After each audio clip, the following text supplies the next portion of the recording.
그러면 오늘 말씀을 선포하도록 하겠습니다. 오늘 말씀 제목은 부르심과 구별 이렇게 되어 있고요. 그냥 본문으로 큰 의미는 없지만 로마서 1장 1절 한 구절만 우리가 소리내서 같이 읽고 말씀을 선포하도록 하겠습니다. 로마서 1장 1절입니다. 자, 준비되시죠? 소리내서 읽겠습니다. 준비 시작. 예수 그리스도의 종 바울은 사도로 부르심을 받아 하나님의 복음을 위해 구별되었는데, 이 한 구절 속에 우리가 이제 오늘 공부해야 될 몇 가지 단어들이 눈에 띄게 됩니다. 그래서 종으로 부르심을 받았다, 종으로 부름을 받았다는 말과 사도로 부름을 받았다.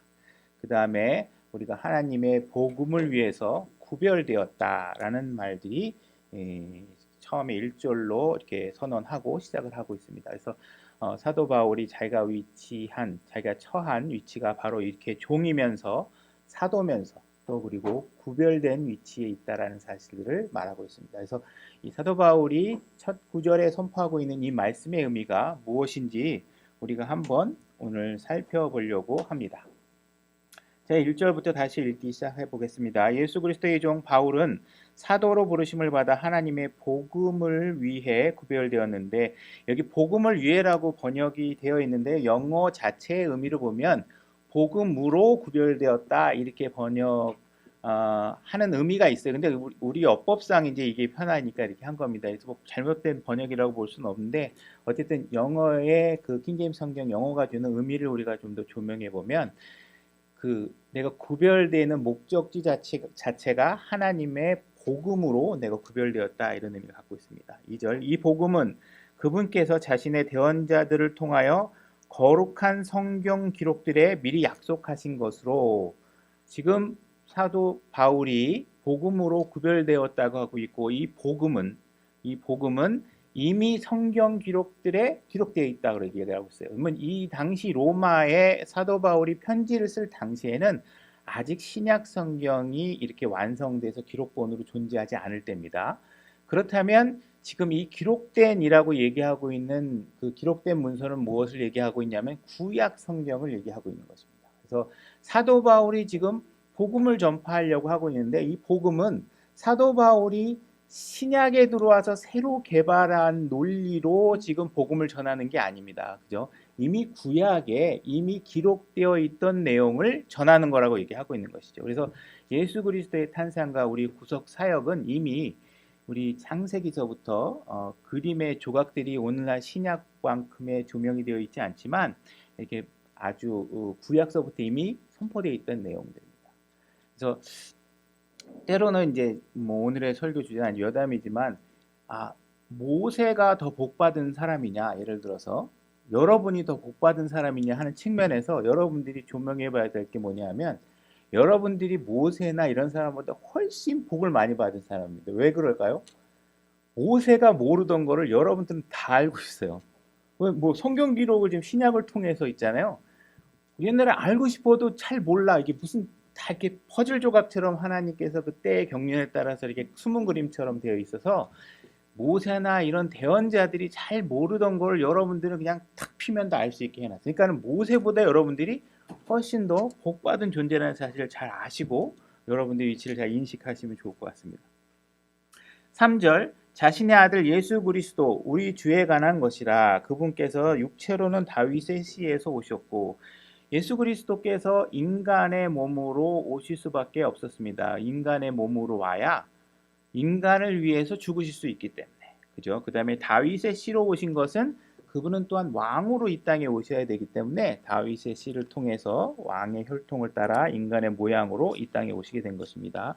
4절 거룩함의 영으로는 죽은 자들로부터 부활하심으로써 하나님의 아들로 권능 있게 밝히 드러내셨느니라 이렇게 되어 있습니다. 이분이 하나님의 아들이다 라는 것을 지금 권능 있게 드러낸 장면이 무엇이냐면 예수 그리스도가 죽은 자들로부터 부활하신 것 때문에 그렇다고 얘기하고 있어요. 그죠? 이게 무슨 말이냐? 여러분이나 제가 죽으면 부활할 수 없어요. 안성식 일어나라 이렇게 하나님께서 하실 수 없어요. 왜? 우리는 죄인이기 때문에 부활할 수 있는 자격이 없어요. 하나님께서 나 같은 죄인을 그냥 부활시키면 하나님의 공의에 엄청난 문제가 생겨요.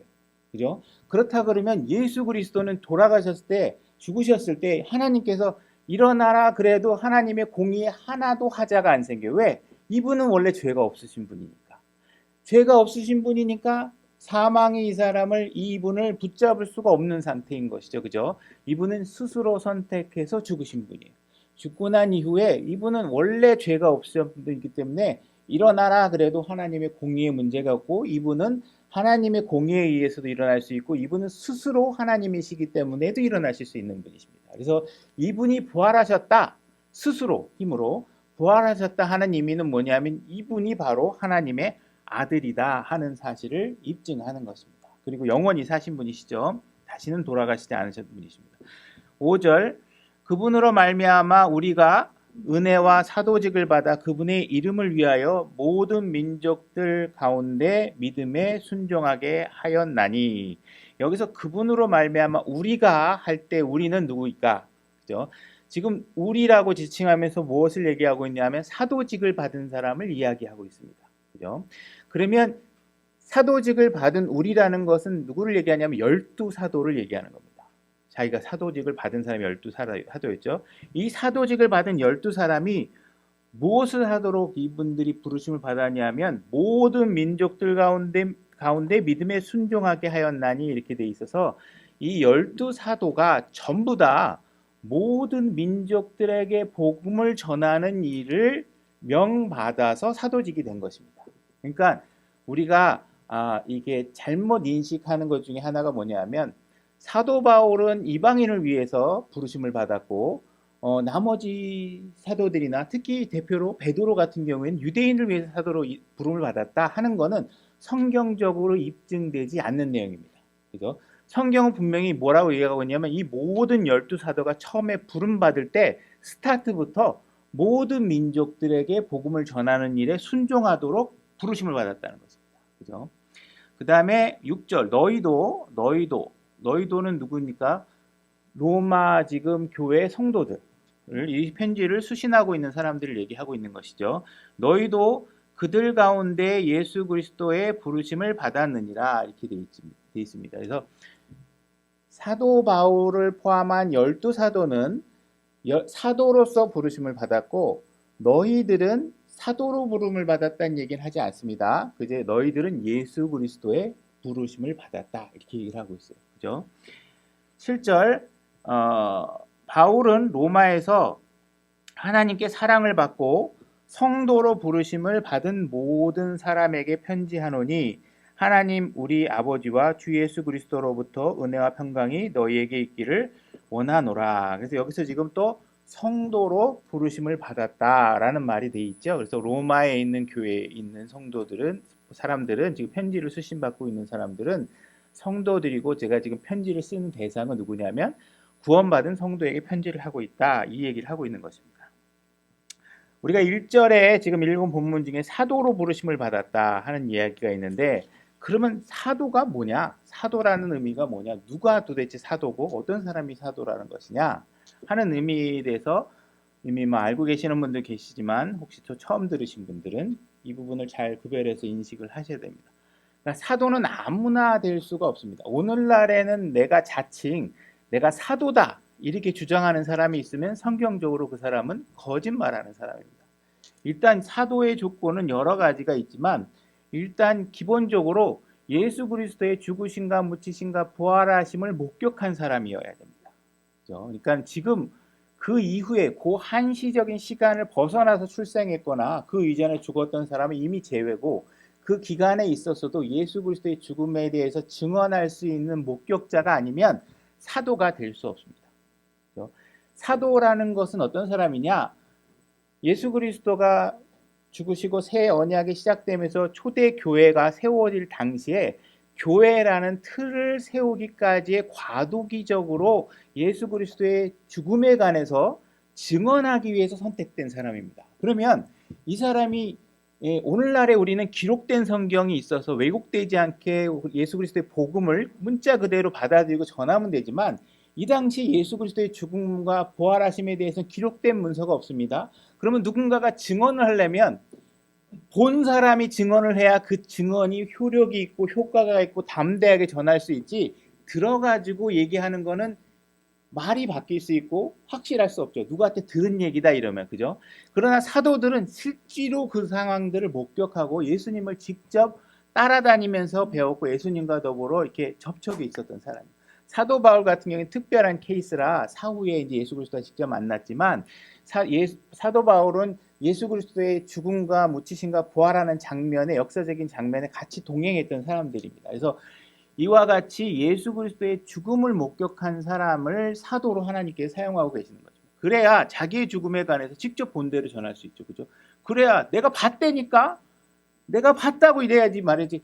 내가 들었어. 그런데 그 누가 얘기해줬어? 복잡해지죠. 그죠? 그래서 말씀의 권능이 사라질 수 있습니다. 그래서 사도여야지만 되는 것이죠. 그래서 지금 이 사도 바울 같은 경우에는 예수님을 알게 되자마자 다마스쿠스 상에서 예수님을 목격하자마자 그 당시에 부여받을 수 있는 최고 높은 직무를, 최고 센 직무를 받은 거예요. 그래서 그 직무를 받았다고 얘기하고 있습니다. 그래서 사도 바울은 항상 자기가 무슨 일을 할 때 내가 사도다라는 것을 얘기하고 하는 건 뭐냐면, 내가 말하는 게 진리다.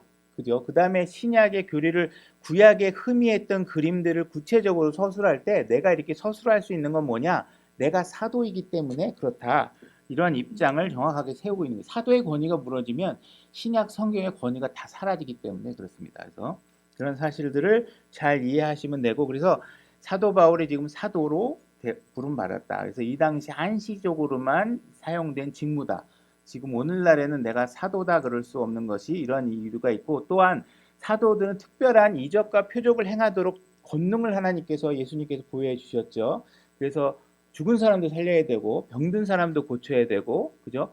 방언도 할 수 있어야 되고 여러 나라 말을 할 수 있어야 되고, 그죠? 다른 지역에 가서 복음을 선포하려면 언어적 장벽을 소통시켜야 되죠. 그죠? 바벨탑 사건 이후에 장벽이 되었던 언어의 소통 문제가 해결돼야 되기 때문에 이런 문제들을 해결하셔서 초자연적으로 권능을 받고 하신 것입니다. 그래서 만약에 사도다 이런 것을 내가 시대적인 걸 인정하지 않더라도 내가 사도라는 걸 입증하려면 독국물을 먹고 죽지 말아야 됩니다. 그래서 이런 것들은 불가능하기 때문에 오늘날 사도가 없다. 갈라디아서 1장 1절로 가보겠습니다. 그래서 본인이 사도라고 이야기하고 있는 부분 몇 구절을 찾아보겠습니다. 갈라디아서 1장 1절입니다.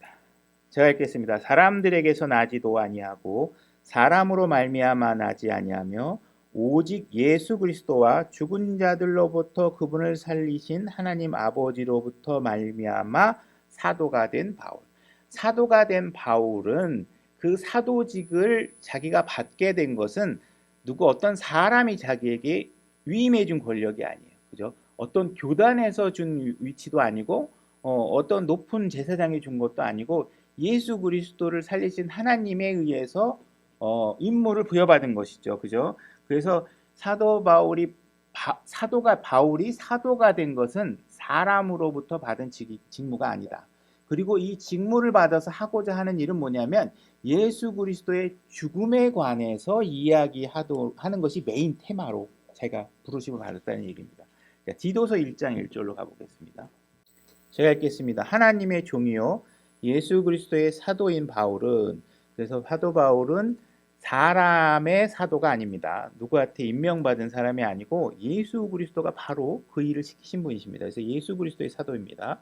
바울은 하나님께서 선택하신 자들의 믿음에 따라 하나님의 성품을 따르는 진리를 인정함에 따라 영원한 생명의 소망 안에서 사도가 되었는데, 이 생명은 거짓말할 수 없는 하나님께서 세상이 시작되기 전에 약속하셨으나 자신의 말씀은 하나님 곧 우리의 구원자의 명령에 따라 내게 맡겨진 복음 선포를 통하여 정하신 때에 드러내셨느니라.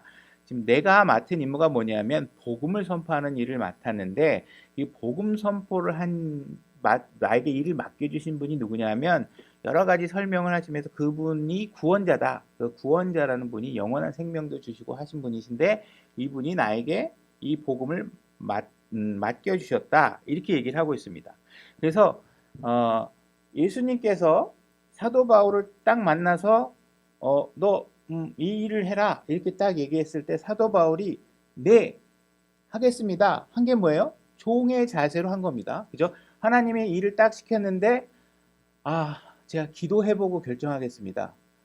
이렇게 하지 않습니다. 그래서 여러분들이 어떤 일을 하나님의 명령을 받았을 때 종이라면 어떻게 되느냐? 하나님이 부르시면 내가 바로 여기 있나이다 하고 바로 앞짝 엎드려서 그분 앞에 나타나야 되고, 그분이 주시면 네 알겠습니다 하고 하셔야지.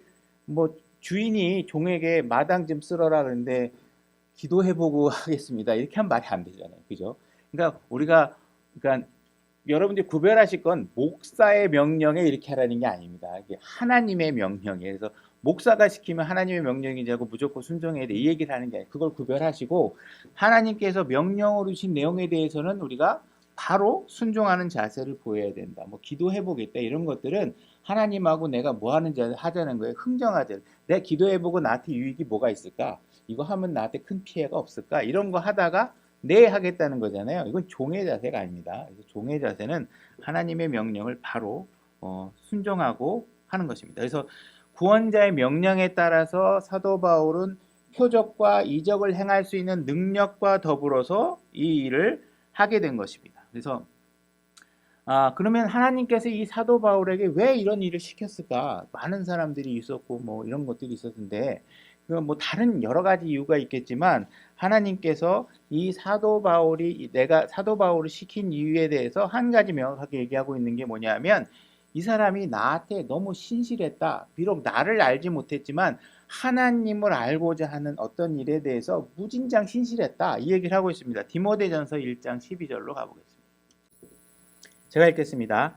나를 능하게 하신 그리스도 예수 우리 주께 내가 감사를 드림은 그분께서 나를 신실한 자로 여기사 내게 사역을 맡기셨기 때문이라, 이렇게 얘기하고 있죠. 그래서 하나님께서 봤는데 얘가 아직 예수를 잘 몰라서 그러는데 아주 하는 일은 신실하고 충실되고 아주 뭐 자기를 모든 걸 희생하면서 하나님 위해서 모든 일을 할 준비를 하고 있잖아요. 그죠?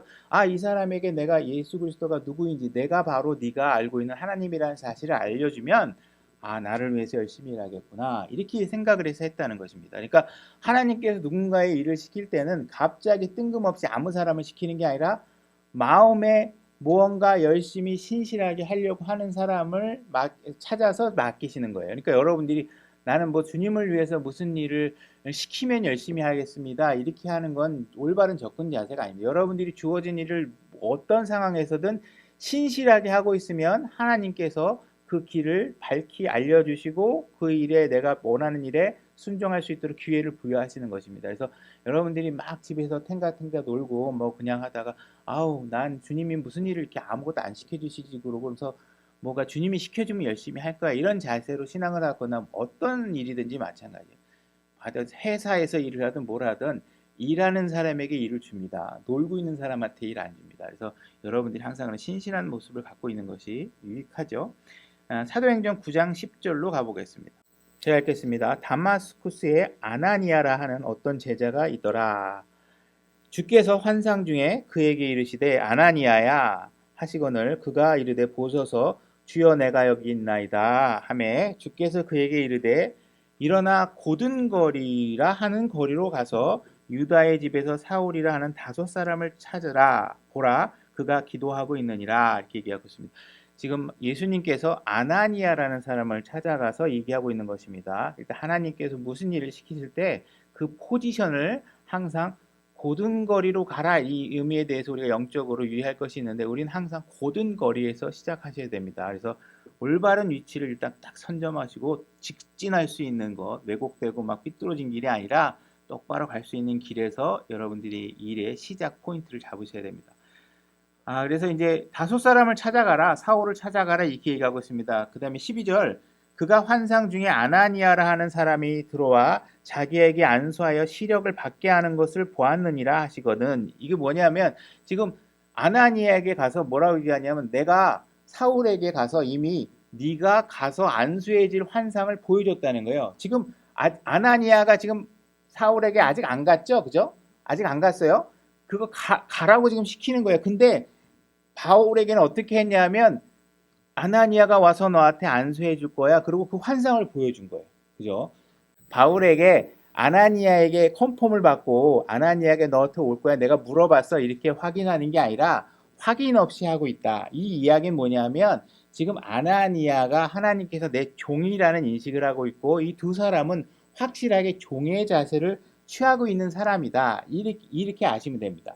그 다음에 지금 아나니아에게 지금 바울에게 가서 기도해줘라 이렇게 얘기할 때 바울을 나중에 내가 복음사에게 쓸 크다란 인재로 사용할 거라고 그 바울과 협의돼서 확인한 내용이 아니에요. 그 일이 다 있기 전에 하나님이 이미 이들을 종으로 생각하고 계획하시고 일을 맡기고 계신다.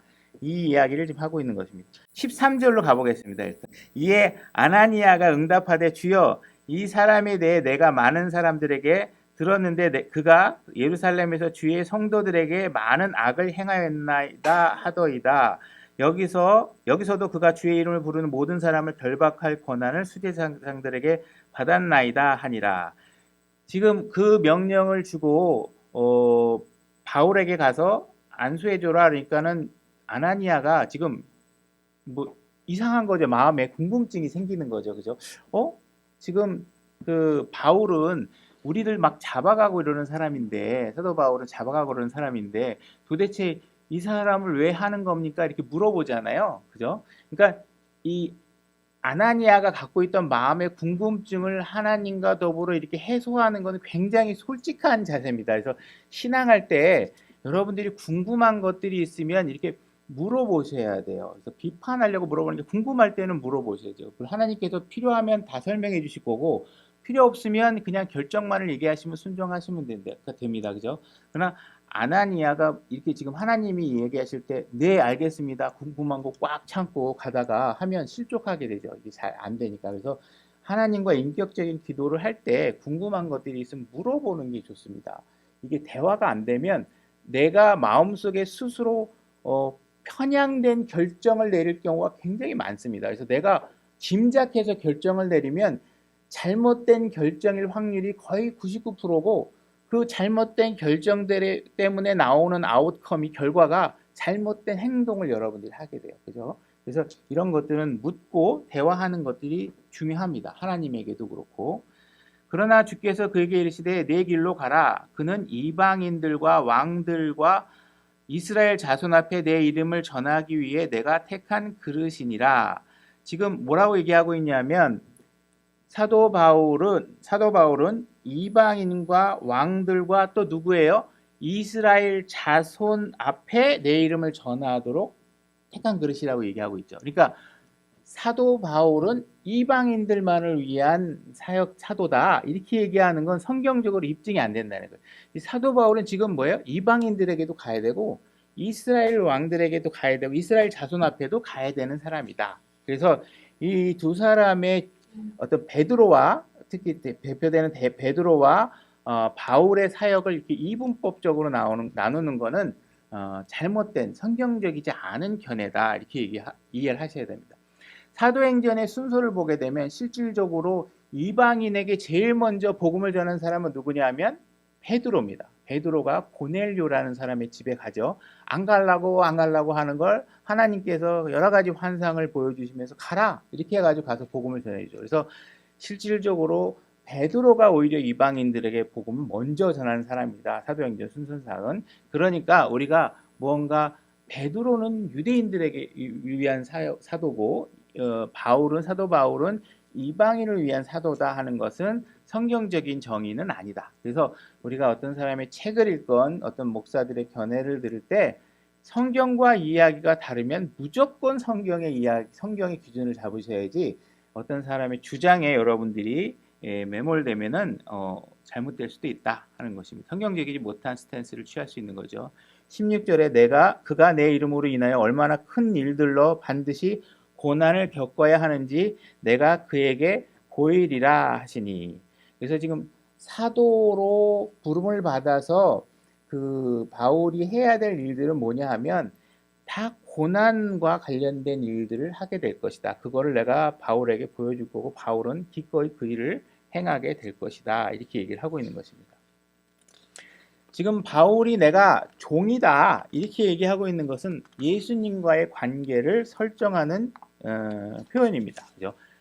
바울이 종이다 하는 것은 사람의 종이라는 게 아니라 예수 그리스도 하나님의 종이다라는 관계를 설정하는 용어라는 것이죠. 그 다음에 바울이 내가 사도다 이렇게 얘기하고 있는 것은 세상을 향해서 예수 그리스도의 복음을 전해야 되는 그 일에 관해서 세상과의 관계에 있어서 내가 신약의 교리를 컨펌하고 신약의 교리를 확고히 세우고 구약에 희미했던 그림자들을 명확하게 드러내는 일들을 내가 하고 복음을 전하는 일들이 나에게 맡겨졌다. 그래서 세상을 향해서 내가 하는 일에 대한 정의를 하고 있는 것이 관계를 정의하고 있는 것이 사도라는 것이죠. 그죠? 그래서 바울이 하나님을 섬긴다 하는 이야기들은 뭐냐 하면 우리도 마찬가지지만 세상을 향해서 우리가 하나님의 복음을 전하는 일로 섬기는 일이 사도직으로 섬기는 일, 우리는 각자 여러분들이 성도로서 이렇게 세상을 향해서 섬겨야 되는 일들은 그리스도의 복음을 전하는 것이 가장 큰 메인 테마입니다. 그것을 위해서 여러분들이 이 땅에 남겨져서 일을 하고 있는 것이죠. 그죠? 그래서 복음을 전하는 것이 우리의 주요 사역인데 만약에 어떤 사람들이 결혼을 금지하는 일을 여러분들이 제시하거나 산속에 들어가서 숨어 있도록 얘기하거나 산속에 들어가서 맨 기도만 하고 세상으로부터 나는 구별돼서 살 거야 그래서 하거나 고행을 하거나 뭐 노래만 하고 찬양만 하고 있거나 컴퓨터 모니터에 앉아가지고 열심히 설교만 듣고 있거나 하는 것은 하나님을 섬기는 일이 아닙니다. 그죠? 이런 일들은 하나님을 섬기는 일이 아닐 뿐더러 오히려 하나님을 섬기는 일을 회피하는 일들을 하고 있는 것입니다. 그죠? 여러분들이 뭐 굴에 들어가서 혼자 막 시간 보내고 있고 뭐 그냥 모니터에 앉아가지고 열심히 설교 듣고 있고 이런 것들은 하나님을 섬기는 일이 아니라는 거죠. 예수 그리스도의 12제자는 그들이 하나님의 부름을 받은 거는 어디 저 조용한데 산골에 들어가서 하나님만 찾고 무릎 꿇고 기도만 하고 그럴 사람들만 모아가지고 숨어서 지내라고 있는 게 아니라 세상 속으로 들어가서 예수 그리스도의 이름을 드러내고 그들에게 복음을 전하도록 그렇게 부르심을 받은 거라는 것입니다. 로마서 1장 6절로 한번 다시 가보겠습니다. 너희도 그들 가운데 예수 그리스도의 부르심을 받았느니라. 제가 요거를 제가 영어를 잘하지도 않는데 하여튼 이 번역을 좀 제가 바꾸면 이렇게 바꿔야 될 것 같아요. 뭐라고 돼 있냐면 뭐라고 하냐면 그냥 들으세요. 그냥 중요하긴 한데 하여튼 들으세요. 막 외우려고 하지 마시고 너희도 예수 그리스도의 부르심을 받은 사람들 가운데 있느니라. 이렇게 해야 좀 말이 맞을 것 같습니다. 왜 그러냐면 너희도 그들 가운데 그랬을 때 그들이라는 것이 성경 영어에는 보면 그들 가운데라는 말이 사실 그들이라는 댐이라든지 이런 게 없어요. 제가 왜 이거를 이제 굳이 얘기를 하냐면 이 로마서가 집필돼서 이렇게 논술을 해 나가잖아요. 그 논문처럼 절기 나가는데 이 사도 바울이 그들, them, they라든지 이런 것을 지칭할 때의 대상과 뭐 우리, we, us, 뭐 I, you 이렇게 할 때 대상이 구별돼서 설명을 많이 해요. 그래서 그들이라 그러면 구원받지 않은 사람을 지칭할 때 굉장히 규칙적으로 사용을 하고 있어요, 바울은. 그 다음에 우리는 했을 때 그들과 다른 우리는 그래서 우리 그러면 구원 안에 예수 그리스도 안에 있는 사람을 지칭했을 때가 많아요. 그래서 여기 사실 영어 본문에는 그들이라는 그 대명사가 없어요. 그냥 among whom 이렇게 뭐 이렇게 돼 있는데 그러니까 이것을 사실상 그런 규칙성을 제가 고려한다면 너희도 예수 그리스도의 부르심을 받은 사람들 가운데 있느니라 이렇게 번역을 해야 그게 좀 맞을 것 같습니다. 그래서 이건 교리를 세울 때 굉장히 중요한 부분이기 때문에 제가 그냥 터치를 한 겁니다.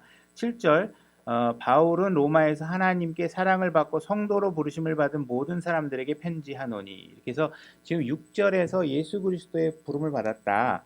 성도의 부름을 받았다. 제가 왜 그들이라는 것을 이제 뺐는지를 이제 연관해서 이것도 설명을 하면 일단 여러분들은 성도로 부름을 받습니다.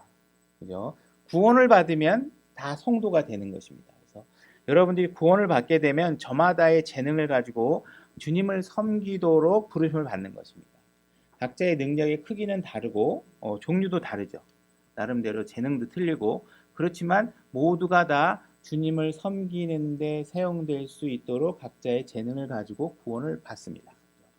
그래서 여러분들이 일단 성도로 부름을 받았는데 구원을 받은 다음에 예수님께서 그들 중에 이렇게 구원받은 사람들 중에 예수님께서 따로 부르시는 사람들이 있습니다. 그래서 너 뭐 목사 한번 해볼래? 뭐 너 집사 한번 해볼까? 너 주일학교 선생님 좀 할래? 너 주방 일도 좀 하는 게 어떻겠어? 너 찬양으로 좀 섬기는 게 어떻겠어? 이렇게 예수님이 부르십니다. 그랬을 때 그 부르심에 순순하게 여러분들이 잘 응하시는 것이 종의 자세로서 유익하고 여러분들에게 하나님 앞에 올바른 자세겠죠. 근데 여러분들이 구원을 받고 나서 그냥 하나님이 또 일을 시키려고 부르는데 나 하기 싫어요, 안 할래요, 뭐 그러면서 자꾸 빼면 여러분들이 유익이 없겠죠. 그래서 여러분들이 성도로 부르심을 받은 게 있고 그 가운데도 예수님께서 여러분들을 구체적인 재능을 보시고 각자의 재능으로 여러분들을 섬기도록 하는데 그 일에 여러분들이 열심을 다해서 섬기는 것이 여러분들이 해야 될 자세들이다 하는 것을 여러분들이 인식을 하셔야 되고, 이 성도로 부름을 받았다 할 때 이 성도가 영어로 saint라는 단어인데 이 동일한 saint라는 단어를 뭐 카톨릭 같은 경우에서는 성자라고 해서 자기네들이 특별하게 구별된 어떤 특별한 사람들을 성자로 추대를 합니다. 그죠? 그래서 성경은 그런 게 없어요. 그러니까 성자, 세인트가 된 것은 여러분들이 거룩해서가 아니라 여러분 안에 예수 그리스도가 있기 때문에 그분의 의를 통해서 여러분들이 세인트, 성자가 되는 것입니다. 성도가 되는 것이에요. 그렇기 때문에 성도가 여러분이 되는 그 기준은 구원받았느냐 아니냐이지 여러분들이 교회 안에서 특별하게 어떠한 고난과 고생을 더 해서 교회가 저 정도면 성자야 해가지고 성자로 교회가 추앙하거나 하는 그런 방법으로 성도가 되는 것이 아니라는 거죠. 세인트가 되는 것이 아니라는 것이죠. 그래서 여러분들은 구원받으면 무조건 세인트, 성도다, 성자다. 그리고 여러분들은 그 호칭에 걸맞도록 행동하셔야 되고 여러분들을 예수님을 여러분 안에 넣어서 성도로 구별해 놓았는데 여러분들이 그거에 걸맞지 않은 행동을 하게 되면 예수님이 조롱받게 되고 교회가 조롱받게 되고 그죠? 세속적인 표현으로 조롱받는 언어가 될 수도 있겠죠. 그래서 여러분들이 그거에 맞는 삶을 잘 사셔야 됩니다. 빌립보서 3장 13절로 가보겠습니다. 빌립보서 3장 13절입니다.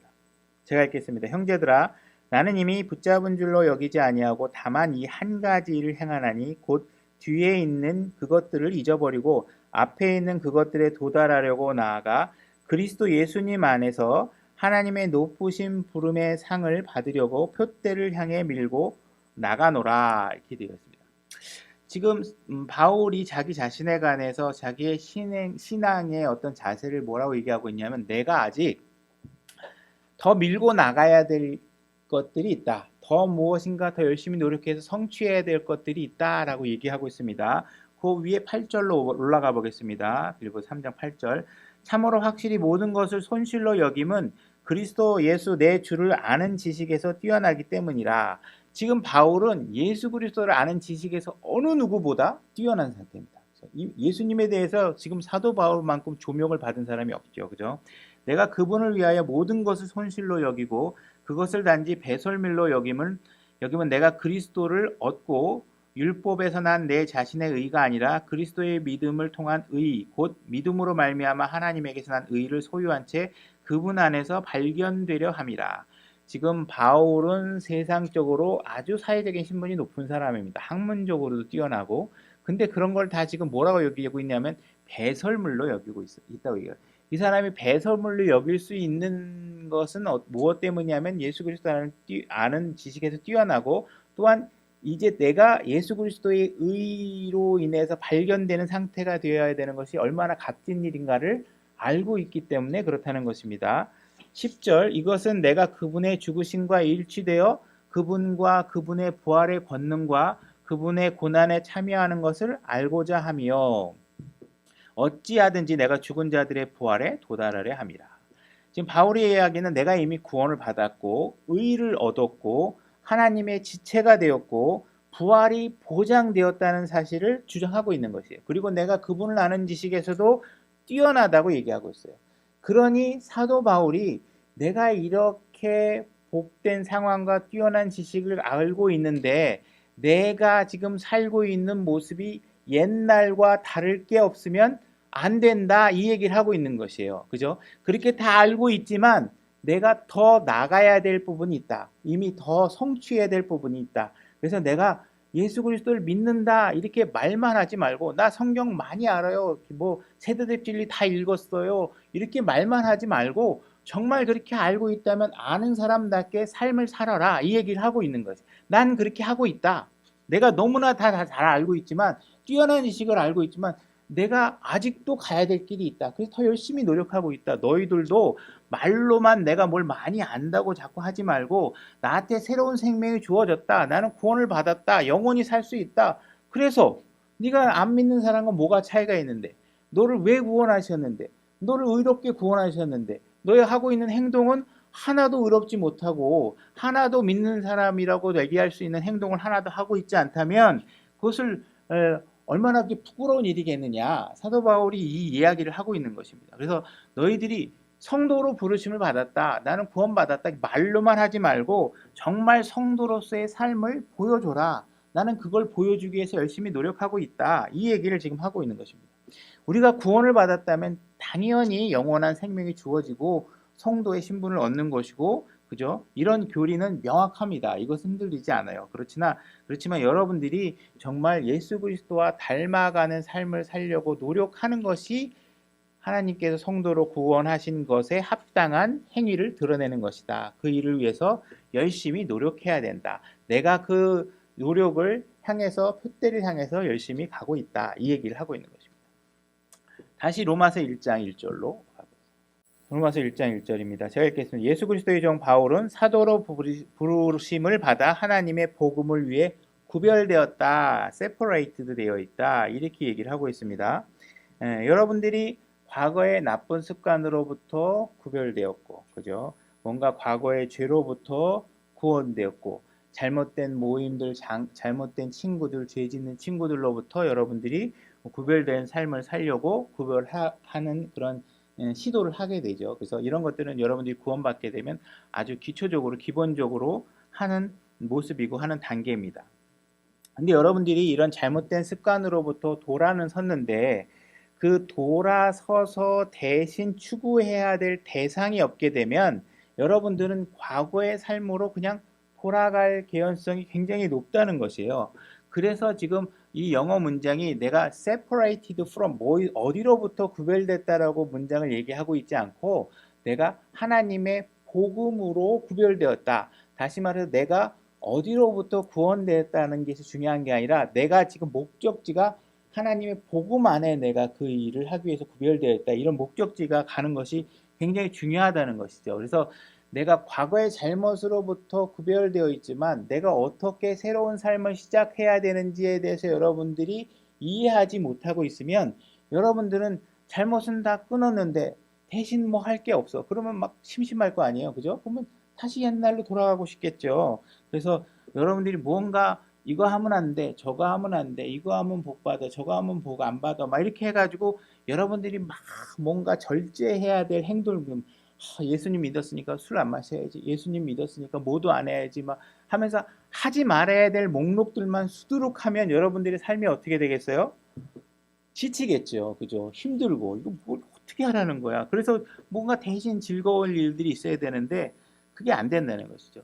그러면 이제 그런 상황에서는 여러분들이 다시 광야로 불러냄을 받은 이집트 사람들처럼 한참 돌다가 어떻게 돼요? 다시 이집트로 돌아가고 싶다. 다시 이집트에서 내가 먹고 있던 것들이 자꾸 생각난다. 이렇게 자꾸 여러분들이 뭔가 이렇게 제대로 목적지를 향해서 가지 못하고 과거로 회귀하는 일들이 자꾸 벌어진다는 것이에요. 그래서 하나님께서 여러분들을 이집트 땅에서 이스라엘 백성들을 구원내는 것처럼 구별하시는 일들이 1단계면 이것은 여러분들을 구별하는 일의 절반밖에 안 된다는 것이죠. 여러분들을 정확하게 구별될 삶을 살기 위해서 어떻게 하셔야 돼요? 가나안 땅으로 들어가서 그들과 싸우고 이겨내면서 성취하는 기쁨들을 여러분들이 맛봐야 와 재밌다. 이 일들을 통해서 내게 얻어지는 많은 유익과 의로운 결과들을 보면서 여러분들이 새로운 어떤 그런 기쁨들을 맛보지 않으면 광야에서만 계속 머물러 있으면 지겨워서 못 있는다는 거예요. 그 기쁨을 앓는 단계로 가야 된다는 것이에요. 그죠? 그래서 광야에 맴돌기만 하다 보면 투덜대기 시작하고 그죠? 그래서 여러분들을 구별한 목적은 여러분들이 뭔가 잘못된 일로부터의 어떤 단절만을 얘기하는 것이 아니라 여러분들이 무언가 그 단절하고 나서 새로운 삶을 시작해야 될 공간으로 여러분들이 이동하고 그 삶의 영역에서 새로운 기쁨들을 찾아내는 일까지 여러분들이 일을 맞춰야 된다는 거예요. 그런 일도 진행해 나가야 된다는 것입니다. 그래서 여러분들이 세상을 사랑하지 말아라. 하나님의 명령에 따라서 나 세상을 사랑하지 않을 거야. 다 끊었어요. 근데 대신 사랑해야 될 게 없으면 이제 자꾸 옛날로 돌아가게 된다는 것이에요. 여러분들이 대신 사랑해야 될 대상을 찾아야 되고 그것이 주님이어야 되고 주님과 더불어 살면서 기쁨을 느끼는 일을 해야 된다는 것이죠. 그죠? 우리가 교회를 다니다가 때로는 교회 생활에서 지치고 힘들고 하나님께 원망하고 짜증날 때가 있는데 이런 일들은 대부분 뭐냐면 교회 안에서 사람들이 지나치게 자기들이 생각하는 거룩한 모델을 만들어서 사람들에서 성경에 있지 않은 규칙과 규율을 제정해서 사람들에게 제시하는 경우에 그런 경우가 많이 있다는 것입니다. 그래서 교회 안에서 이런 것을 하면 복 받는다, 저런 것을 하면 복을 못 받는다 하면서 여러 가지 규칙들을 만들어서 여러분들의 행동들을 옥죄기 시작을 하면 교회 안에서 전혀 기쁨을 누리지 못하고 지치게 되는 것이죠. 그죠? 그래서 뭔가 여러분들이 정복해야 될 대상, 그죠? 왜 사람들이 막 아이들이 왜 게임 같은 거 하면서 즐거워하잖아요. 그게 너무 쉬우면 안 해요. 그죠? 레벨 1이 있고 레벨 2가 있고 그래서 막 높은 단계로 막 어려운 일들을 성취해 나가면서 게임의 단계가 높아져야 즐겁잖아요. 그죠? 하나님께서도 마찬가지예요. 이스라엘 백성들을 구원해 놓고 이 사람들에게 가나안 땅으로 들어가라 그렇게 얘기했을 때 저희 거인들이 있어서 나 가기 싫어요. 안 가려고 그래. 그러면 하나님께서 좀 준비한 기쁨들을 만들어 놓을 만끽할 기회를 상실한 채 그냥 앉아 있다가 투덜대기만 하게 된다는 것이죠. 그죠? 그래서 하나님께서 이들에게 처음에 전쟁을 할 때 어떻게 전쟁을 시켰냐 하면 막 무기를 들고 가서 막 전술을 하고 저 왕을 물리쳐라 막 그러고 막 말 달리고 막 하고 이렇게 한 게 아니라 어떻게 했냐면 게임의 레벨 1 그냥 여리고성을 돌기만 해. 그 돌다가 보니까 다 무너지네. 그죠? 그러니까 하나님께서 지금 여러분들의 사정을 누구보다 잘 알고 계신단 말이에요. 가라 그랬을 때는 하나님께서 다 길이 있구나. 하나님께서 내 능력을 다 알고 이 싸움을 하게 하시는구나 하고 여러분들이 내어드릴 건 뭐예요? 순종 하나라는 거예요. 순종. 그래서 그거 가서 하니까 무너지네. 그리고 점점 그 안에서 영적 전쟁을 하고 싸우다가 여러분들이 가나안의 땅에서 사는 것이 얼마나 기쁜가 이런 것들을 알 수 있게 되기를 원한다는 것입니다. 그래서 만약에 내가 이런 가나안 땅에 들어가기 싫다고 전쟁하기 싫다고 뭐 어떤 기고 안 들어가면 그곳의 삶에 어떠한 적각골이 일어나고 있는지 어떤 기쁨을 하나님이 준비해 놓은지 알지도 못한 채 계속 그냥 맴돌다가 기쁨도 못 누리고 신앙의 어떤 굴레 속에서 옥조에 있는 삶만 살다가 그냥 끝나는 거게 되는 거겠죠. 그렇죠? 그래서 뭔가 우리가 하나님을 섬기는 데 있어서 이런 일들에 대해서 우리가 좀 잘 알 필요가 있다는 것이죠. 여러분들이 이제 하나님께서 여러분들을 죄와 어둠에서 데리고 나왔다는 것은 그냥 죄와 어둠에서만 데리고 나온 것이 아니라 여러분들을 빛 가운데로 갈 수 있도록 여러분들을 준비해 놓고 빛으로 인도하고 계시는 것이죠. 그 다음에 여러분들을 죽음에서 건져내신 것은 여러분들 그냥 죽음에서 건져내기만 한 게 아니라 새로운 생명을 여러분들에게 주고 그 새로운 생명으로 살아가도록 하나님께서 대체안들을 다 마련해 주신 거예요. 그죠? 여러분들 죄에서 건져냈다. 그래서 끝이 아니라 죄에서 건져내고 여러분들에게 의로움을 주신 것이죠. 그래서 여러분들이 뭔가 하지 말아야 되는 것들에 대한 목록만 수두룩한 삶을 사는 게 아니라 여러분들이 그곳에서 나왔다면 세력과의 즐거워야 되는 생활 공간과 그것에 누려야 될 많은 풍요로움과 의로움과 은혜와 긍휼들을 누리면서 사셔야 된다 하는 측면에 대해서 얘기를 하고 우리가 예수님께서 이런 입장에서 이 땅에 오시기 전에 예수님은 굉장히 거룩하고 높은 곳에서 계셨죠. 그죠? 죄가 없는 곳에서 계셨습니다. 하나님의 우편에 계셨고 이분이 이 땅에 오셔가지고 이 땅이 너무나도 더럽고 죄가 뭐 너무 넘치고 해서 예수님이 이 땅에 와가지고 뭐 동굴 속에 들어가서 구별된 삶을 산 게 아니라 예수님이 이 땅에 오셔서 어떻게 사셨냐면 죄인들과 더불어서 밥도 먹고 식사도 하고 얘기도 하고 이러면서 사셨어요. 거기다가 12제자들은 뭐예요? 다 똑같은 죄인들이에요. 이들을 데리고서 하나님께서 자신의 일을 하시고 이들의 발을 씻어주고 하는 일들을 하신 것이죠.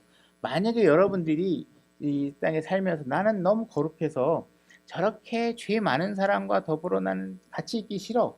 나는 너무 거룩해. 그들과 같이 있는 건 싫어. 이렇게 생각하고 있다면 그건 구별이 아니라는 거예요. 그건 여러분들을 고립시키고 뭔가 세상과 단절시켜서 사는 삶을 사는 것이지 하나님이 얘기하고 있는 구별은 아니라는 것이죠. 하나님이 얘기하고 있는 구별은 죄인들과 더불어 같이 있지 않는 것이 구별이 아니라 그들과 더불어 같이 있지만 여러분들이 그들이 범하고 있는 죄에 동참하지 않는 것이 구별인 것이에요. 그죠?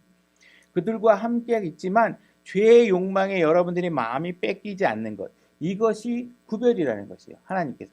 만약에 여러분들이 정말 저런 사람들과 더러운 사람과 죄를 짓는 사람과 같이 있기 싫어. 그러면 어떻게 우리가 그런 사람들에게 복음을 전하고 그들에게 어떻게 예수 그리스도의 생명과 영원한 생명을 줄 수 있는 복음을 전하러 갈 수가 없겠죠. 그들의 세상 속으로 들어갈 수가 없는 것이죠. 예수님은 이 땅에 오셔서 죄인들과 더불어 함께 다 생활을 하셨지만 그분은 어떠한 죄로부터도 오염되지 않는 삶을 살았다는 것이죠. 여러분들도 그러한 삶을 살아야 된다는 것이죠. 교회에 오는 것도 마찬가지요. 뭐 교회라는 것이 다 의로운 사람들만 있는 게 아니잖아요. 지역 교회는. 그러면 난 교회에 오는데 난 누구 때문에 그 사람 하는 꼴 보기 싫어서 막 교회 안 올 거야. 막 그러면서 자기를 너무 지나치게 거룩하게 생각한다면 그게 뭐예요? 교만이고 죄고 그렇다는 것이에요. 그죠? 와가지고 그들을 섬기고 그리스도 안으로 더 올바른 질서 안에 아직 저 1단계에 머물러 있으면 더 높은 수준의 의에 올 수 있도록 내가 그의 의의 모습을 보여줘서 그 의를 흠모하고 이게 실현 가능한 의구나. 성경책만 기록되어 있는 의가 아니라 저 형제 자매를 봤더니 말씀과 같은 수준의 삶으로 가고 있네. 나보다 훨씬 높은 수준의 의를 살고 있네. 그것을 제시하는 삶을 살려면 우리끼리 구원받은 사람끼리 의로운 사람끼리 모여서 되는 게 아니라 여러분들이 세상 속에서 그 의를 그대로 드러낼 수 있어야 그 의미가 있다는 것이라는 것이죠. 그죠? 예수님께서 이 땅에 오셔서 죄인들과 살아도 거룩하셨고 해가 없으셨고 더러움을 절대로 자기 몸에다 입히지 않으시고 죄인들과 정확하게 분리된 삶을 사셨다는 사실을 명심하고 우리도 그 구별의 의미가 죄인들과 같이 어울리지 않고 나는 내가 생각하는 의의 수준에 머무르지 않는 사람과는 말도 안 섞을 거야. 이런 식의 삶을 사는 게 아니구나. 정말 그들과 더불어 살면서 그들 가운데 복음을 전하면서도 내가 그들이 하는 죄에 동참하지 않는 것. 그죠?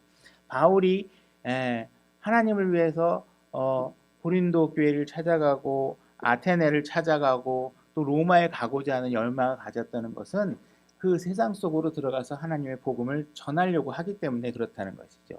그래서 죄인들 속으로 들어가는 것 자체가 하나님께서 얘기하는 구별, separated, 구별된 삶을 사는 것과 아무 상관이 없다. 그것은 내 마음에 죄에 동참하지 않도록 하는 것이 중요하다. 그죠? 그래서 구별된 삶을 살기 위해서 담배를 피지 않는다든지 이런 것들을 할 때 술에 대해서는 성경에서 얼마든지 술을 마시면 안 된다는 것은 다 입증할 수 있어요. 그러나 담배에 관한 문제에 관해서는 담배를 하루에 한 대씩 피는 것과 하루에 한 컵씩 설탕을 마시는 것과 어느 게 더 몸에 해로운지를 입증할 수 있는 방법은 없습니다. 그래서 당연히 담배를 피는 게 해가 있고 하지 않는 게 좋으세요. 그렇지만 성경에서 이야기하고 있지 않은데도 불구하고 그거 이상으로 자기가 너무 거룩하려고 자꾸 기준을 제시해서 자꾸 이상한 것들을 만들지 말라는 것이에요. 바리새인들이 예수님을 비난했던 이유들은 뭐냐면 자기네들이 너무 거룩한 나머지 예수님이 죄인들과 밥 먹는 걸 보고 막 비난하고 그런단 말이에요. 그러니까 그런 식으로 뭔가 막 이렇게 성경에 정의되어 있지 않은 것들 치마는 몇 센치까지 입어야 되고 머리는 몇 센치까지 잘라야 되고 옷은 드레스 코드는 어떻게 해야 되고 이런 것들이 성경에 없잖아요. 그런 것들. 단지 우리가 보면 불편한 것들이 있고 너무 지나치게 노출된 것이 있을 수 있겠죠. 그런 것들에 관해서 우리가 우리 각자의 신앙이 거룩함에 향해서 우리가 스스로 단정하고 그런 사람들이 자기가 하고 있는 모습이 좀 더 부끄럽고 자기가 고침받아야 된다고 생각하게끔 우리가 그들에게 동화되지 않고 그들이 우리에게 동화될 수 있도록 우리가 굳건한 신앙생활을 해야 되는 것이 중요하지. 우리가 그런 사람들에게 너 왜 치마 이렇게 입고 왔으니 나가! 이런 식의 자세를 갖고 있으면 분열이 생긴다는 거예요. 하나님께서 제시한 기준으로 우리가 구별되면 하나가 되게 만드는데 하나님이 제시하지 않은 기준을 자꾸 만들어 가지고 제시를 하게 되면 하나가 되는 게 아니라 분열이 생긴단 말이에요. 하나님께서 그래서 그런 일들에 관해서 주의를 주고 있는 것이에요. 여러분들이 그렇게 막 난 저런 사람과 같이 있기 싫어. 이 교회 왔더니 난 저 사람하고 같이 있기 싫어. 그렇게 얘기하는데 사람들이 직장에 가서는 어떻게 해요? 뭐 문신한 사람들이랑도 같이 근무할 수 있고 뭐 다 참잖아요. 왜 그래요? 월급 주니까. 여러분들이 만mon의 신인 돈을 위해서는 그런 일을 가능하게 하면서 복음을 전하기 위해서는 때로는 내가 감당하기 어려운 죄인의 모습에게 가까이 가서 그들에게 복음을 전하는 일을 하기 싫다. 이런 것들은 잘못된 기준이라는 것이죠. 그죠? 그래서 우리가 그런 일들에 대해서 불필요하게 어떤 기준을 가지고서 자기를 너무 지나치게 거룩하게 구별하려고 하는 것들은 바리새인의 자세가 될 가능성이 높고 이런 것들은 오히려 교만이고 죄고 바리새인들은 예수님은 자기가 죄를 짓지 않으면서도 죄인에게 다가간 것은 왜 그래요? 죄인들을 사랑했기 때문에. 바리새인들은 뭐예요? 죄인들에 대한 사랑이 없는 것이죠. 그런 사람들 나 혼자 거룩하면 되지 그렇게 생각하는 것이죠. 그래서 만약에 여러분들이 너무나도 거룩하게 구별되고 싶어서 나는 진짜 죄인들하고 같이 앉아서 예배드리기 싫어서 난 집에 앉아가지고 동영상으로만 예배를 볼 거야. 뭐 이렇게 얘기하고 있다면 여러분들은 뭐가 없는 거예요? 형제자매에 대한 사랑이 없는 거예요. 여러분들도 지난주 우리 창립 예배를 끝나고 나서 온 한 일주일 동안 그 마음속에 여러분들이 형제자매 빨리 다음 주가 와서 형제자매들 만나고 싶다.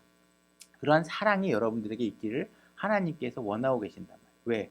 눈에 안 보이는 하나님 사랑한다고 100마디 떠들지 말고 눈에 보이는 형제자매 가서 사랑하는 마음과 행동을 보이는 것이 곧 뭐예요? 나를 사랑하는 거라고 얘기했잖아요.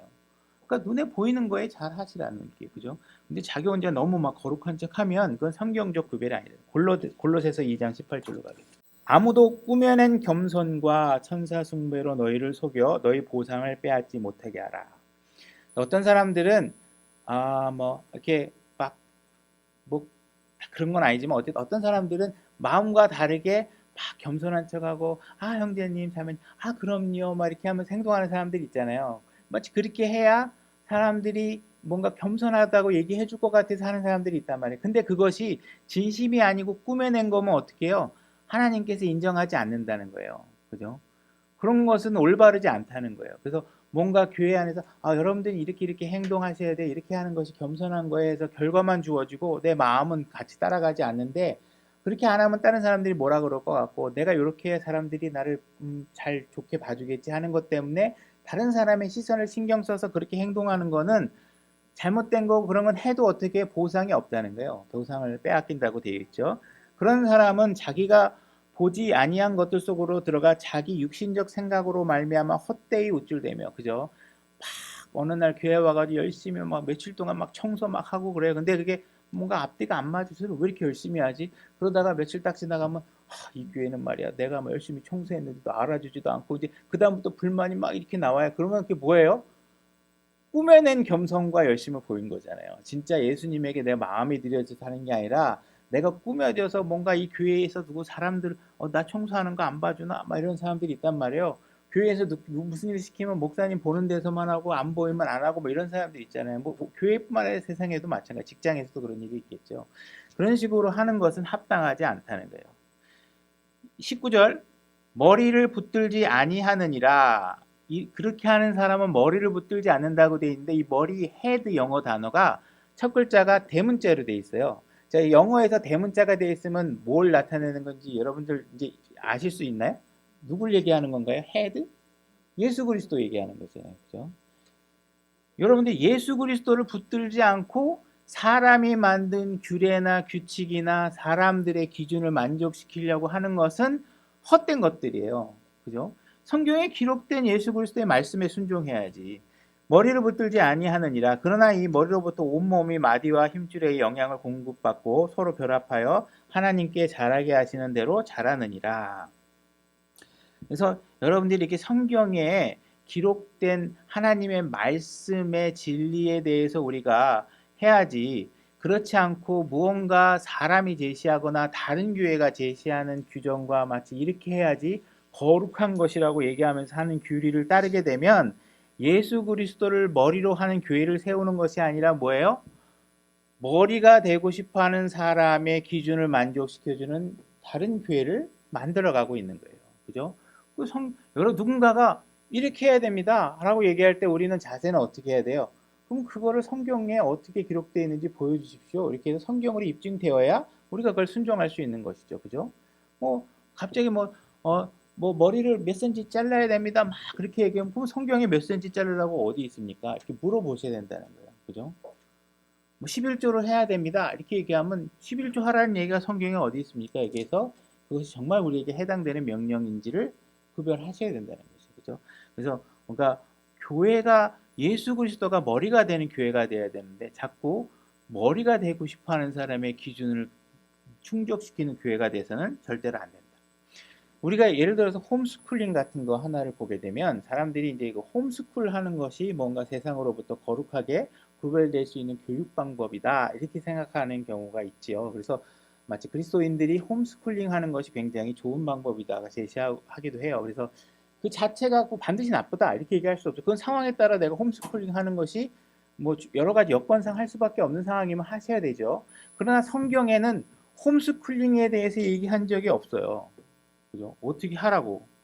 만약에 제 아내가 내 아내로서 남편을 돕는 조력자로서 하나님께 만들어 온 내 아내가 나를 머리로서 섬기는 일보다 아이들 가리키는 일에 열심을 해가지고 아내로서의 역할을 만약에 제대로 하고 있지 않다면 그걸 성경적인 모습이다, 아내의 모습이다라고 얘기할 수 있냐라는 것이에요. 그죠? 뭔가 자기 울타리 안에 넣고 가르쳐서 자기 만족을 있을 수 있을지 모르겠지만 이 아이가 사회 속에서 뭔가 동화되고 사회와 소통하는 방식으로 자라는 일에는 결코 좋은 영향을 미칠 수 없다라는 것이죠. 만약에 세상 학문을 하면 안 됐다. 그래서 나는 홈스쿨링을 한다. 세상 사람들과 어울려지기 싫다. 그렇다 그러면 여러분들이 성경의 인물 두 가지 인물들을 떠올리시면 됩니다.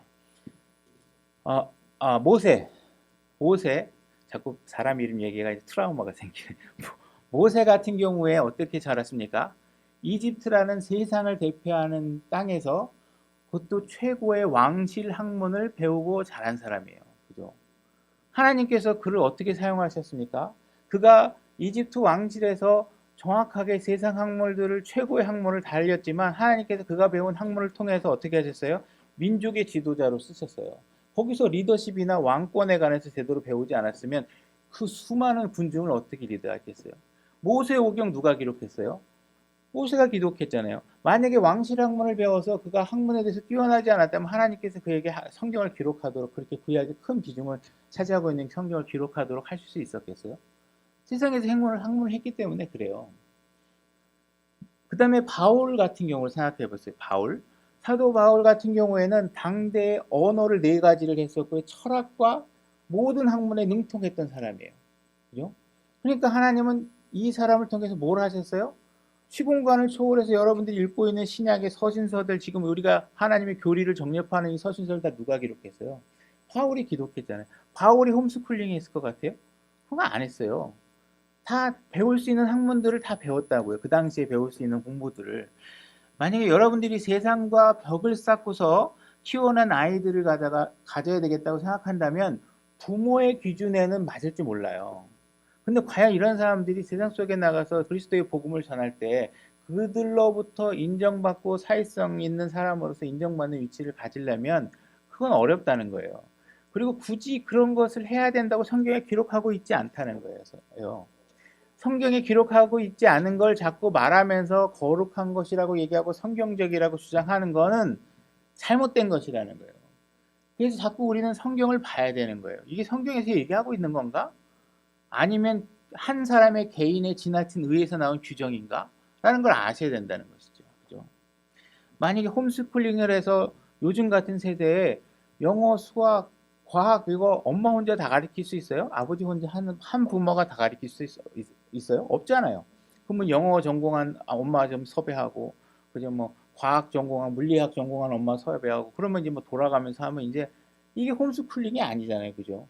그냥 공교육의 또 다른 작은 모델일 뿐이지 무슨 내 가정에서 내 부모가 내 신앙으로 가르치겠다고 하는 게 아니잖아요.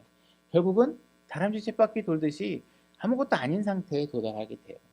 그래서 우리가 뭔가 성경에서 말씀하고 있지 않은 것을 마치 성경적인 것처럼 얘기하면서 꾸며대는 일들에 여러분들이 속으면 안 된다. 이 얘기를 하고 있는 거예요.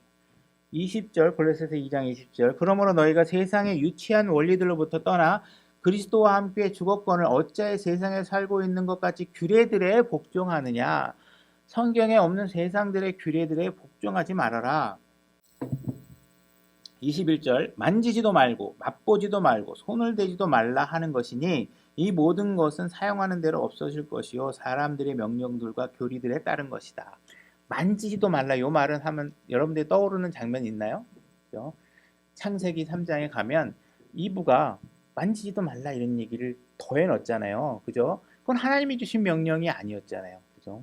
이런 명령들은 여러분들에게 지금 여러분들에게 선악과를 만지지도 말라 이런 명령하면 여러분들이 그걸 지킬 수도 없죠. 선악과가 있지도 않으니까. 이런 것들은 영원히 존재할 수 있는 그런 규칙이나 명령들이 아니라 그냥 소진되는 것들이고 사람들이 만들어낸 규칙들이잖아요.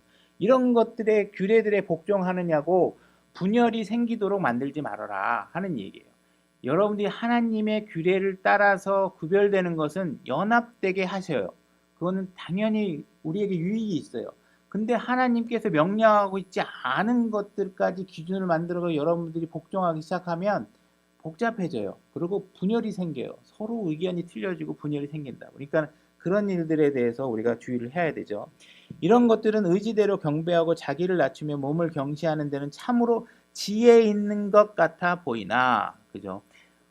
우리는 자꾸 누구에게 보이고 싶어하는 신앙을 자꾸 해요. 그러면 실족하게 돼요. 쓸데없는 일에 시간 낭비하게 돼요.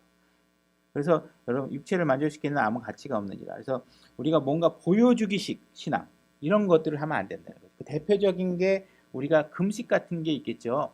하나님께서 금식을 통해서 얻을 수 있는 유익은 말해주셨지만 금식을 하라고 명령으로 주신 적은 없어요. 그러니까 여러분들이 필요하면 하시면 되는 거예요. 근데 그걸 할 때 하나님께서 딱 경고를 준 게 있어요. 뭐냐? 금식할 때 절대로 너희들이 금식한 것처럼 보이면 안 된다 이렇게 얘기하고 있어요. 여러분들이 무언 신앙생활을 할 때 자꾸 남한테 보여주기 식으로 신앙하는 거는 하면 안 된다. 이런 것들에 자꾸 뭔가 보여주기 식으로 하는 것들은 뭐예요? 사람들이 만든 규례고 사람들의 신앙이고 사람들을 따르는 규칙이고 이런 것들을 하지 말아라. 나는 그렇게 말한 적이 없다. 보여주기 식으로 하지 말아라. 그죠? 절대로 누구에겐가 보여주는 식으로 하지 마. 내가 누군가를 도와주고 싶어서 돈을 주고 싶다. 헌금을 통해서 누군가를 돕고 싶다. 그러면 좋죠. 하면 되죠. 근데 내가 누구를 얼마 줬다. 내가 누구를 뭘 했다 하면서 이야기하지 말라는 거예요. 그렇게 해서 만약에 자기 행위가 드러나면 보상이 다 사라지는 거예요. 여러분들이 다 드러나서. 그래서 뭔가 여러분들이 나는 이런 게 옳을 거야. 난 저런 게 옳을 거야. 내 기준이 있을 거고 여러분들 각자 나름대로 난 이런 게 옳을 거야. 그래서 어떤 사람들 자기마다 거룩한 모델들이 많아요. 그래서 그걸 자기가 필요에 의해서 뭔가 자기가 하고 싶어서 하는 일들은 오케이예요. 뭐 예를 들면 난 장애인들 도와주고 싶다. 오케이. 그죠? 뭐 정신지체아들을 좀 도와주고 싶다. 이거 오케이예요. 근데 그렇게 하지 않으면 거룩하지 않은 것이다라고 얘기를 해서 누군가에게 기준을 제시하는 것은 사람의 명령을 만들고 사람의 규례를 만드는 거예요. 그런 거 하면 안 돼요. 각자 자기가 자기 신앙을 하시면 되고 누구한테 만족시켜주려고 사람 만족시키려고 하지 마시라. 기준은 정확하게 성경이어야 되고 성경 기준만 따르기도 벅차요. 사실. 근데 우리가 자꾸 내 스타일을 고집하느냐고 말씀에 순종하는 데 관심이 있기보다는 자꾸 내가 생각하는 의의를 제시하고 자기 의의를 뻐기다 보면 이게 자꾸 교회 안에서 분열이 생긴다는 거예요. 말씀에 순종하고 말씀이 아닌 거 서로 얘기하고 따질 필요 없는 것이죠. 그죠? 갈라디아서 1장 15절로 가보겠습니다. 갈라디아서 1장 15절. 제가 읽겠습니다. 그러나 내 어머니의 태로부터 나를 구별하시고 이렇게 되어 있죠. 그래서 여기서 구별할 때 앞에 뭘 얘기하고 있냐면 태어나는 것으로 얘기하고 있어요. 그러니까 구별이라는 의미가 우리가 한번 출생하면 출생하기 이전으로 되돌릴 수가 없죠. 그래서 하나님께서 구별하라 할 때 그 구별의 의미는 되돌릴 수 없는 상태가 되도록 하라 하는 것과 연관되어 있는 의미를 갖고 있단 말이에요. 이제 마지막으로 사도행전 13장 2절로 가보겠습니다. 읽겠습니다. 그들이 주를 섬기며 금식할 때에 성령님께서 이르시되 내가 바나바와 사울을 불러서 시킬 일들을 위해 그들을 네개로 구별하라 하시니, 바나바와 사울을 네개로 구별하라 하시니. 그래서 지금 이 사도들이 구별받고 하는 이 구별이라는 것은 태어나는 것과 마찬가지로 그 이전 상태로 되돌릴 수 없는 상태로 만들어라, 그렇게 얘기를 하는 것입니다. 그래서 여러분들이 구별되려면 어디로부터 구별되는 게 중요한 것이 아니라 어디로 내가 정확하게 기쁨과 하나님의 젖과 꿀이 흐르는 풍성함과 은혜와 긍휼이 있고 하나님이 주시는 기쁨이 영원히 소진되지 않는 영원한 공급되는 기쁨 안으로 여러분들이 들어가야 되는데, 그러한 들어가는 과정은 그냥 거저되는 게 아니라 여러분들이 전투를 하고 투쟁을 하고 싸워가면서 얻어야 그 결과가 값지게 느껴지고 그 기쁨이 커질 수 있다. 그래서 하나님께서